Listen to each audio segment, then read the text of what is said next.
India की कल से आज तक की सारी बड़ी खबरें आपको अगले 3 मिनट में पता चल जाएंगी। लद्दाख में सोनम वांगचुक को पुलिस ने अरेस्ट कर लिया है। इन पे इल्जाम लगा है कि इनकी बातों से लोग वायलेंट प्रोटेस्ट में उतर आए, जिसमें 4 लोगों की मौत हो गई। प्रोटेस्ट स्टेटहुड और 6 शेड्यूल की डिमांड के लिए हो रहे थे। सरकार का कहना है कि सोनम वांगचुक ने लोगों को प्रोवोक किया और वहीं सोनम वांगचुक बोलते हैं कि उन्हें स्केपगोट बनाया जा रहा है। फिलहाल सिचुएशन कंट्रोल करने के लिए कर्फ्यू और इंटरनेट बैन कर दिया गया है।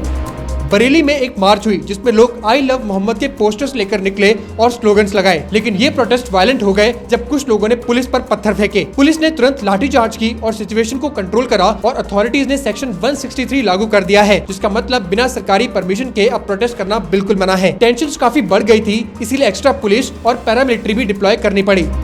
गंगा नदी के बारे में साइंटिस्ट ने एक शॉकिंग रिपोर्ट दी है। ये रिपोर्ट कहती है कि गंगा नदी पहले से ज्यादा तेजी से सूख रही है। साइंटिस्ट के हिसाब से 1991 से 2020 के बीच गंगा ने पिछले 1300 सालों का सबसे बुरा सूखा देखा है। कम मानसून, क्लाइमेट चेंज और पोल्यूशन इसके बड़ी रीजंस हैं। अगर ऐसा ही चलता रहा तो पानी की बड़ी प्रॉब्लम हो सकती है और खेती पे बहुत बुरा असर पड़ेगा। इंडिया ने अपने सबसे पुराने और आइकॉनिक फाइटर जेट MiG-21 को रिटायर कर दिया है। चंडीगढ़ में एक फेयरवेल सेरेमनी हुई जहां MiG-21 ने अपनी अंतिम उड़ान भरी। ये एयरक्राफ्ट 1960 से इंडियन एयरफोर्स का हिस्सा था और कई वॉर्स में यूज हुआ, लेकिन अब आउटडेटेड होने की वजह से इसे रिप्लेस किया जा रहा है तेजस और मॉडर्न जेट से, और ये एक इमोशनल मूवमेंट था इंडियन डिफेंस हिस्ट्री के लिए। राहुल गांधी के खिलाफ इलाहाबाद हाई कोर्ट ने एक बड़ी रूलिंग दी है। राहुल गांधी ने यूएस में एक स्पीच में कहा था कि इंडिया में सिख्स को टर्बन और कड़ा पहनने में रिस्ट्रिक्शंस हैं। इसे लेकर राहुल गांधी के खिलाफ वाराणसी में कंप्लेंट फाइल हुई थी और फिर राहुल गांधी ने इस कंप्लेंट के खिलाफ इलाहाबाद हाई कोर्ट में अपील करी, लेकिन इनकी इस अपील को हाई कोर्ट ने रिजेक्ट कर दिया है। मतलब केस अब दोबारा लोअर कोर्ट में चलेगा और इन पर FIR भी हो सकती है, और ये मैटर राहुल गांधी के लिए और भी पॉलिटिकल प्रेशर क्रिएट करेगा।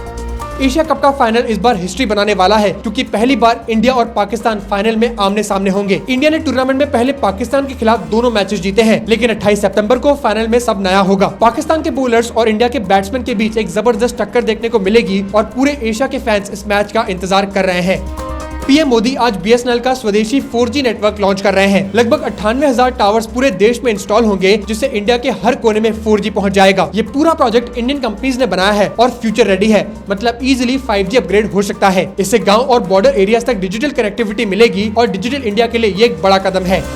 दिल्ली को 2 नए डिस्ट्रिक्ट्स और 6 नए सब डिविजन्स मिलने वाले हैं। मतलब अब दिल्ली के 11 डिस्ट्रिक्ट्स बढ़कर 13 हो जाएंगे और सब डिविजन्स 33 से 39 हो जाएंगे। इससे एडमिनिस्ट्रेशन और फास्ट होगा, लोगों की कंप्लेंट्स जल्दी सॉल्व होंगी और ऑफिसर्स का वर्कलोड डिवाइड हो जाएगा। लेकिन दूसरी साइड ये है कि नए डिस्ट्रिक्ट्स बनने का मतलब है कि नए ऑफिसेस, नए स्टाफ और नए रिसोर्सेज चाहिए होंगे, जो एक बड़ा खर्चा होगा। बाउंड्री चेंजेस की वजह से शुरुआत में लोग कंफ्यूज हो सकते हैं कि अब उनका एरिया किस डिस्ट्रिक्ट में आता है। तो ऐसे ही और अपडेट्स के लिए मुझे फॉलो जरूर करना।